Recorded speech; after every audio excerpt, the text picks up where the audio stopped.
But let's hear our question from that most recent workshop. Can't remember exactly where I read this, but I've seen at least 2 different articles talked about, I think is in 2032, of the Social Security benefit being reduced by 20%. Do you know anything about that? All right, so that is a very common question that we get, not just in workshops, but also in the client meeting room, because especially, John, for younger workers, there's a lot of thought process that, is Social Security even going to be there for me? That is currently true, right? Currently. Where we are right now, if nothing changes, the Social Security Trust Fund has released a report, as they do every year in April, with an estimated year that the trust fund would be depleted, which means there would not be enough money to pay the current level of benefits.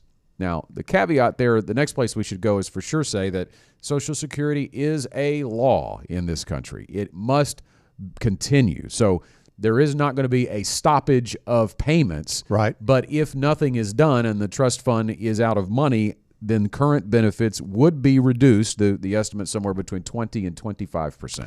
Yeah, and I hate to even bring this up, Scott, but we have to relate Social Security to the current discussions going on in Washington on the debt ceiling, because here's what's going on right now. There is a game of brinksmanship going on between Joe Biden and the Republicans, and they are battling with each other about whether we are going to raise the debt ceiling, and if we raise the debt ceiling, are we going to cut spending, and all of this. I think they've got to do both, quite frankly, and but here's the problem. They're going to milk this for everything it's worth. And literally, if you remember back to 2011, they actually didn't pay some bills, and it caused the U.S. government's debt rating to be downgraded for the first time in history by the S&P Corporation. So Standard & Poor's came in and said, okay, government debt is no longer AAA, it's AA. And my point is that, you know, they'll play these political games all the way up until it hurts, because we saw the stock market take a dive by about 10% in 2 days when all that downgrade happened. We're holding our breath right now to see what happens with this debt ceiling. But here's what that means for Social Security in 2032. Will they do the same thing?